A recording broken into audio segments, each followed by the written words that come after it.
இந்த வீடியோவில் நம்ம எதை பற்றி பார்க்க போகிறோன்னா, சென்னையில் அரசு பேருந்தில் பயணம் செய்வதற்கு புதிய ஸ்மார்ட் கார்டு அறிமுகம் செய்யப்பட உள்ளது. இது சம்மந்தமாக வெளியான அறிவிப்பு என்ன என்பதை பற்றி தான் இந்த வீடியோவில் நம்ம டீட்டெயிலாக பார்க்க போகிறோம்.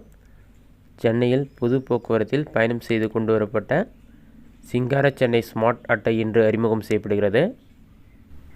சென்னையில் பொது போக்குவரத்தில் பயணம் செய்ய கொண்டு வரப்பட்ட சிங்கார சென்னை ஸ்மார்ட் அட்டை இன்று அறிமுகம் செய்யப்படுகிறது. இந்த அட்டையை பேருந்து, மெட்ரோ ரயில் மற்றும் மெட்ரோ அமைப்புகள் உள்ளிட்ட பல போக்குவரத்துக்கு பயன்படுத்தலாம் என்று கூறப்பட்டுள்ளது.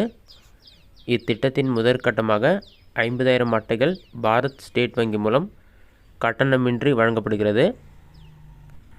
மக்கள் தனித்தனியாக பயணச் சீட்டு பயன்படுத்தும் நிலையில் இவை அனைத்துக்கும் ஒரே பயணச் சீட்டை பயன்படுத்தும் முறையை கொண்டு வர தமிழ்நாடு அரசு முடிவு செய்து அதற்கான பணிகள் மேற்கொள்ளப்பட்டு வருகிறது. அதன்படி ஒரே டிக்கெட்டை பயன்படுத்தி இந்த மூன்றிலும் பயணிக்க முடியும்.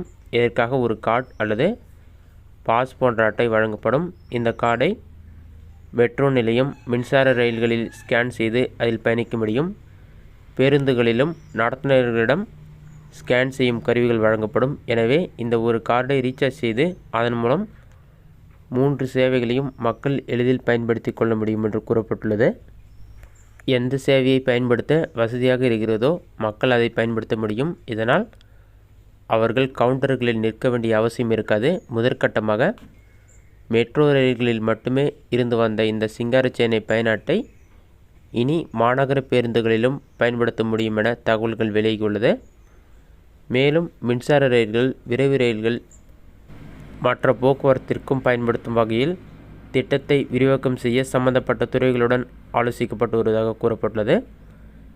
இன்று பார்த்திங்கன்னா இந்த திட்டம் மாநகர பேருந்துகளுக்கு விரிவாக்கம் செய்யப்பட உள்ளது. அதன் பிறகு மக்கள் அந்த ஸ்மார்ட் கார்டை பெற்று அதன் மூலம் பேருந்துகளில் பயணம் செய்ய முடியும். இதுதான் தற்போதைய முக்கிய அறிவிப்பு. இந்த வீடியோ உங்களுக்கு யூஸ்ஃபுல்லாக நினைக்கிறேன். இந்த வீடியோ பிடிச்சிருந்தா லைக் பண்ணுங்கள். வேறு ஏதாச்சும் டவுட் இருந்தால் கமெண்ட் பாக்ஸில் கமெண்ட் பண்ணுங்கள்.